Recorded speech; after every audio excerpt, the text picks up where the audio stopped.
Welcome to Family Business World. I have another wonderful guest, Paul Steck. Paul, thanks for coming out. Good to be here. Good to see you. Good to see you. And this is particularly interesting because you are part of your business is part of the business that makes things better, you know, as they say. But first, I want to find out who you are. Tell me a little bit about your background and your dad's background. Okay, yeah, because it is a family business. I can't talk about just my dad without talking about my grandparents. Okay, good. My grandparents both immigrated from Germany when they were teenagers. They went through an apprenticeship program.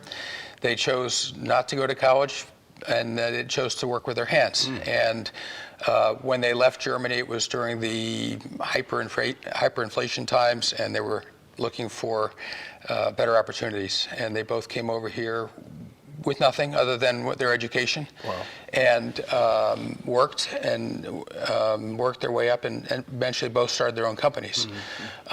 So my mother grew up in a family business, and my father grew up in a family business. And now, what companies did they have? What did they start out? Well, they're both in metalworking. Okay. But both in metalworking. So my mother's father was very involved in like canning and tool and die, and they made the early flip-top cans. They made the tools for the early flip-top cans. Wow. And my father's father got involved with more sheet metal, and he built the first satellite called Telstar with AT&T Bell Labs. So they really latched on to their careers in manufacturing and self-taught. You know, you get started. So they didn't. Your dad didn't go to college, but he was working with Bell Labs. No, my grandfather. Oh, yeah, I'm sorry, your grandfather didn't go to college, but he was working with Bell Labs. He was working for Bell Labs. For Bell. They were a customer. They were a customer of his. Yeah. Wow. Yeah.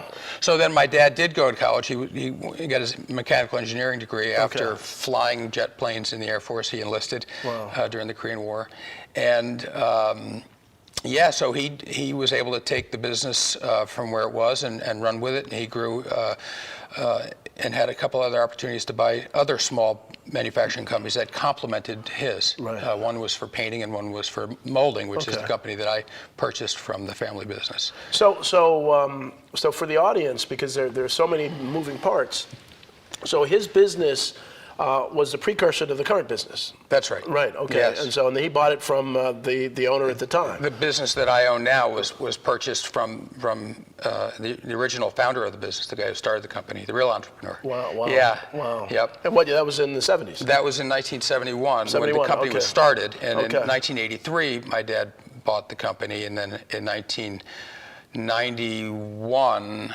I bought the company from my dad's company. Wow, yes. wow. Yep. And so in 1971, what did the company do? What were the products of the company? So it was started by a gentleman named Ed Varga, who was an engineer at Hewlett-Packard, and he was charged with making instrument housings for their process of their computers, their billing machines and things like that. And so the cases around the instruments, the cases around the instruments. Okay, and he found this new process that was out of from Bayer, in a polyurethane process called reaction injection molding, which is what we do. And basically it's two highly reactive liquids that get introduced to each other inside the mold, and they react and polymerize in a matter of minutes. Wow. And that's how, and the niche that we're in is large, highly detailed parts in small quantities. So Ed started that company, and then came to my father's company, who was a supplier to him, looking for an exit. And so that's how I got involved. I was working for my father. How old were you when you first started working in the business? Well, I got dragged out of bed on Saturday mornings as a kid and brought in, and I was, sweeping the floors and wiping down machines and cleaning windows, and eventually I got, a file in my hand and deburred edges and drilled holes, and just along the way, a lot of menial repetitive tasks that were sometimes difficult to endure. So did you read the blog that I wrote? I wrote this week in a blog. I did. And the whole sweeping the floors, and this blog talks about family business succession and the fact that every successful succession, the people started sweeping the floors. It's amazing how consistent that is. Yeah. But it also gets you to value the business more. You don't if you start out as a VP, it's not that big a deal. So it's really interesting. Not all that different from a house. You take pride in where you live, and you have to clean it up and keep it organized. You got to keep it clean. And a business is even more so. There's a lot more moving parts and a lot more ways to get disorganized. So. I still do sweep the floors. I guess that's the way. Now, I understand you have a video that you want us to look about the business business. So in a second, we'll see that, and you can talk about it afterwards. Okay.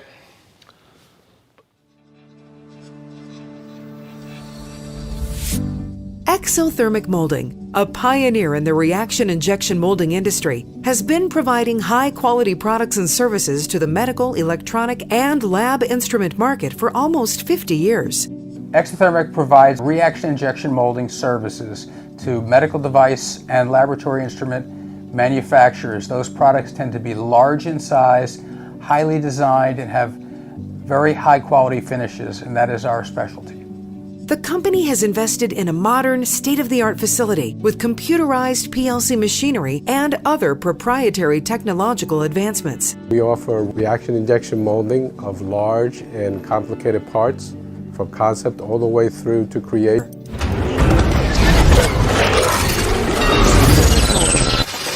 Experience, design, freedom. That's a great video. Talk us through the video, if you would. Well, basically, it shows our little company, about 10,000 square feet, and the people that work there. And it's highly labor intensive, and we really have to work very closely with our people to make sure that they do things correctly, and they're really our most important resource. But your big machines, your multi-million-dollar machines, but you're saying the people are really the most important. That's right. Yeah, that's right. right. That's what a lot of people don't realize. One of the reasons that I do this show and really talk about family businesses is that so often politicians think that family businesses are not employee friendly. But they have to be. You have to be. You can't afford to have people leave you for someone else. So you treat people better than other people. Talk a little about that. Well, it's the reality is that if you want to be productive and you want to do things right the first time, you have to have people who are going to be paying attention and be motivated. And we try to give them some career paths and some training and some patience at the same time. But we do try to make it better every year financially for them. We try to give better and better benefits, and we try to make a nicer workplace. And it's the most important thing we can do is invest in our people. Yeah. And so talk a little bit about the products that you work with, that result from your moldings, and what are some of the things that people might know about? Well, right now our newest project is a job that is for a robot that's going to be delivering for FedEx instead of people. Wow. It's proposed. We don't know if it's going to succeed or not, but a lot of it is R&D related, and some of the products that we make don't ever go anywhere, but a lot of things are medical devices, laboratory instruments, things that are highly designed, and so we work from the design phase with the designers all the way through designing molds, making the molds, processing the parts, and even assembling. So the casing, so if we were talking about a robot or something, you would make the casing of the robot. That's right. Interesting. Yep. Wow. Make it look good. Yeah. You make it look good. Yep. I mean, do you have the capability of making it look like a human? They always talk about the sci-fi shows have the human-looking robot. We're doing a little bit of that. One of our customers makes respirators for firemen, and we have a human-looking head that they test the respirators on. Oh, really? So it's not out of the question. Really? Yeah. Oh, that's fascinating. Yeah. So you're a 22nd century kind of development stuff. We go where the opportunities are. We try to be very responsive to our customers and to try to help them accomplish their goals. Yeah. Well, you're working with one of my consulting partners, Andrew Frazier. One of the things that I'm so impressed with you, that you have a very successful business, you're doing real well, but you recognize the need to have an outside voice, someone from the outside to come in and help to guide you. And I'm sure it was a tough decision to say, I don't have extra money, but what really helped you make the decision to bring someone in to help you take your business to the next level? Yeah.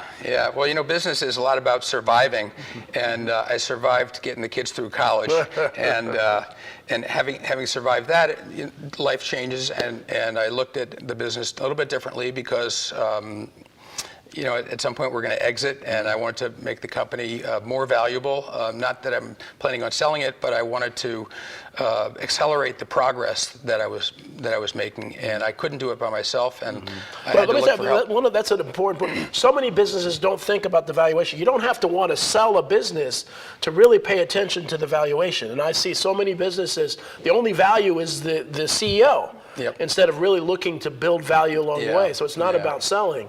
So you're ahead of the game in doing that. I believe that if you're not planning to sell the business, even though if you're not structuring the business to be sold, you're not really creating value. Maximizing the value. Yeah, and that's one of the nice things about a family business is you can create value, you can create wealth, but you have to do it in such a way that there's a market. You know, you're catering to maybe the market of buying and selling businesses at the same time as supplying a service. Yeah. And I want to talk a little more about hiring, hiring a consultant.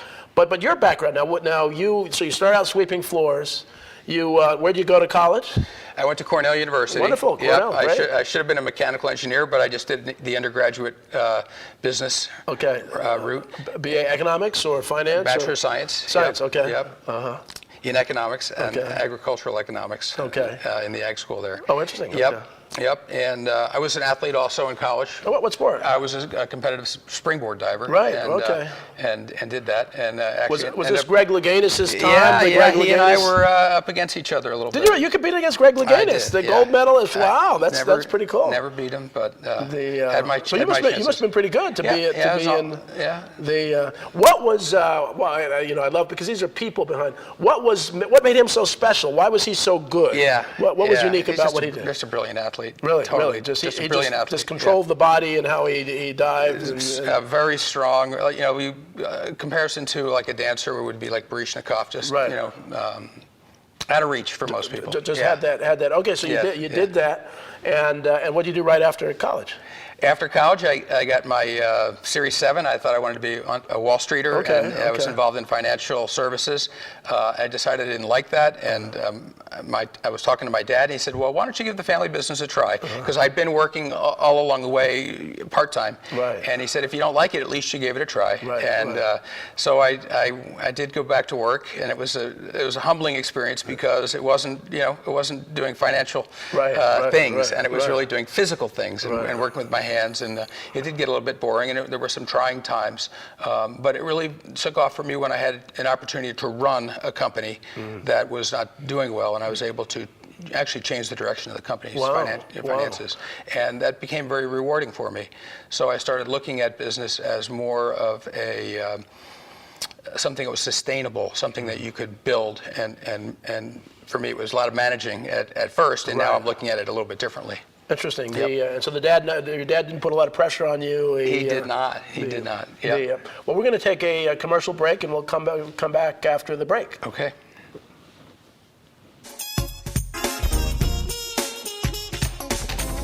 6 days a week. So when I'm off the clock, I gotta get stuff done. So when I need a snack, I need something healthy, tasty, and easy to eat. Like wonderful pistachios without the shells. They're protein-powered, delicious, and great on the go. And that's perfect for me. Thanks, Liz. A woman without a lot of time. Whether you're a gourmet cook or just want to eat like one, visit Rostelli Market Fresh, your home for the freshest, locally sourced ingredients to please everyone who loves great food. Our organic meats, quality seafood, and free-range poultry are cut fresh to order. Chefs create culinary-inspired prep foods made fresh every day, which pair nicely with our vast selection of fine wines and spirits. Choose from handmade pastas, artisan cheeses, organic produce, and grocery items, all from the finest purveyors. Rostelli Market Fresh, from our family to yours. Our most valuable resource is our people, our staff, our employees. We've had people work here for 40 years. We constantly try to help them develop their skills, and we constantly try to support them with the best benefits that we can. It's our whole philosophy is to invest in our people.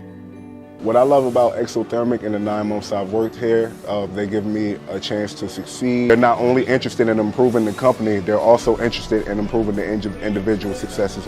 I started out in the sanding department back in Sand Patch. One of the things I like most about Exothermic is that we're treated more like a family than just employees. The example of growth that's happening, it's a company that's going somewhere. I've been working for Exothermic for now 39 years, different cultures, different backgrounds. Exothermic Molding. Experience, design, freedom. And we have, that was a great commercial. Thanks for sharing that with the audience. and you have some more things to share. And so I'd love for you to talk some of the pictures that you brought here to kind of explain more about the business to the audience. Yeah. The video was about careers, and we've talked about how important it is to have a supply of people who you can train and they can become valuable. And then as we look through the parts, I can explain that a little bit too. But the parts are very labor intensive. There's a lot of handwork on them. The closest association I could make would be to auto body.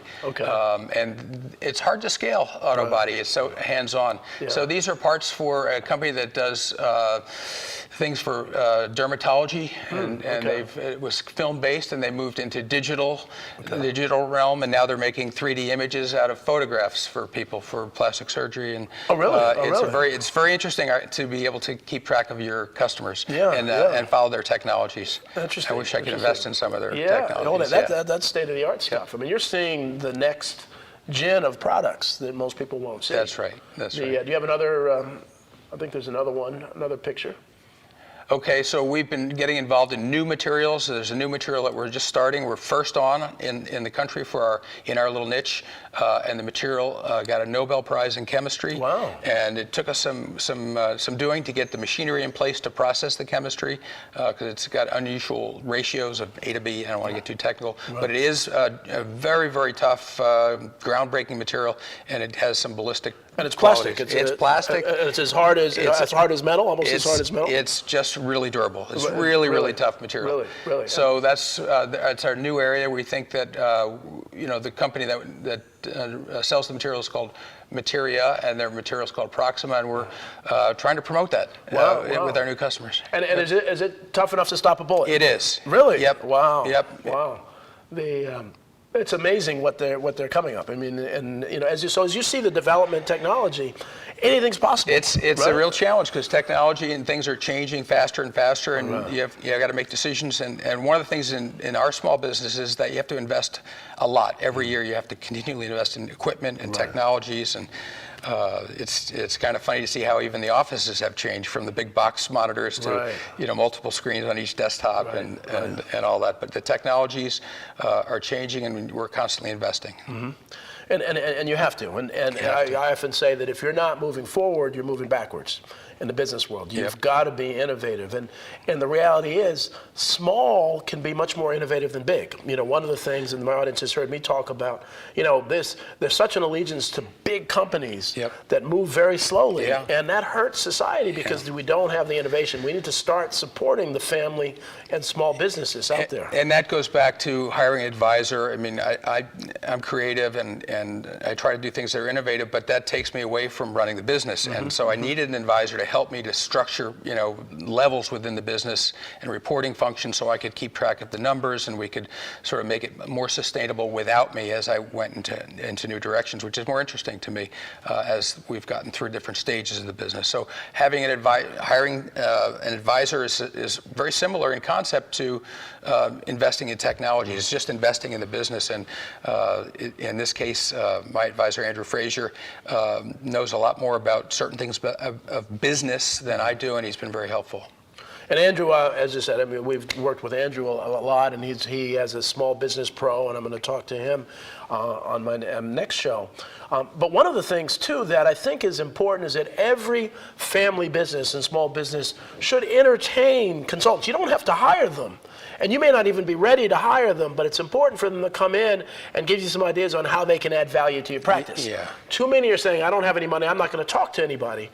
But sometimes you really can't afford not to. And so I applaud you to be willing to listen to, and I don't know if the first time you met Andrew that you were ready for it or not, but that's so critical. It's true. You don't have to spend a lot to have an advisor.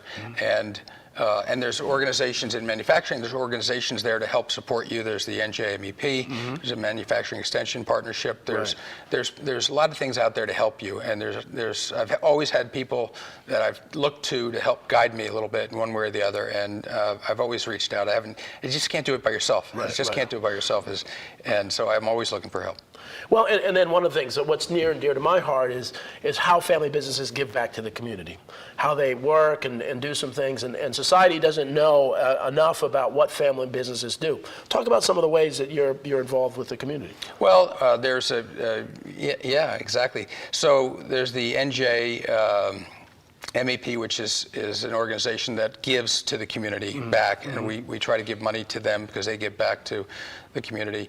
There's another manufacturing organization that I'm on the board of that we're trying to promote our organization to provide value to other manufacturing companies. Wonderful. I was on a workforce development board, so very, very near and dear is getting people that have talents and identifying those talents and helping them come to work and but from the community, provide from economically challenged communities, That's right. And, That's and, right. And that's and the audience knows my dad knew in March with Dr. King, and he's 86 now, and you know, Dad was in the March on Washington, which was for jobs and freedom.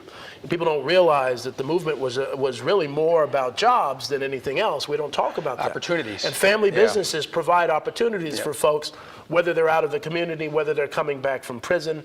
And so I really was pleased to hear about that program, that you're really looking to give. And we all talk about STEM.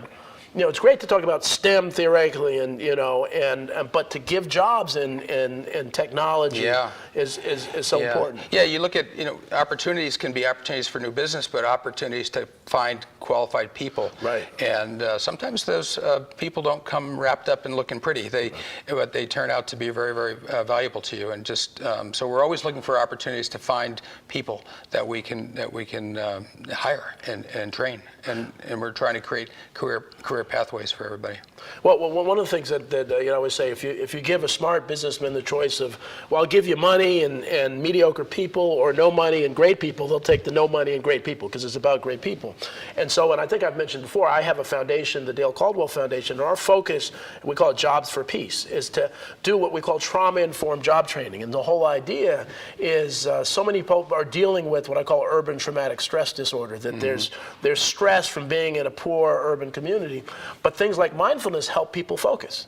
And that, and a lot of folks don't use that mindfulness where you kind of, you know, you're present in the moment and you do breathing. That can meditation, and that actually, their functional MRIs show that the amygdala part of the brain, which is really what's out of whack with that, actually changes. And so they become better employees, they become better students. It has nothing to do with how smart you are. And I think we need to be open about trauma in those communities. And a lot of, now when there's unemployment is low in suburban areas, there are tremendous opportunities to get great people out of urban areas. And I applaud you for even making the effort to try to do that. That's very, very cool. Very, very cool. Yep. Yeah. India uses meditation as healthcare. They provide it. I didn't know that. Really, the country provides it to everybody as part of their healthcare program. Oh, that is interesting. See, you learn something every day. Yoga and meditation. Yeah. And the more I've read about, the more I've really looked at neuroscience. It's amazing how powerful that is. And even LinkedIn and Google, for many meetings, use that before the next meeting. Do they? And the reason they do that is that if you are in a meeting and you have an argument with your boss, the first 5-10 minutes in the meeting, you're not thinking about what's going on in the meeting. You need to be still. So they basically say, let's clear it out, let's clear our minds, so you're present in the meeting, and it's that much more efficient. Maybe I can bring that to work a little bit. That's a good idea. I think you should. And it doesn't have to be 15 minutes, but just a few minutes. And back in our day, they remember the count to 10, before. Well, this takes it to a step further. So what's next? What's in the future? Where are we going with the business? Yeah, well, we're working hard on new technologies and new materials, and it's getting to be more and more of an R&D effort for us.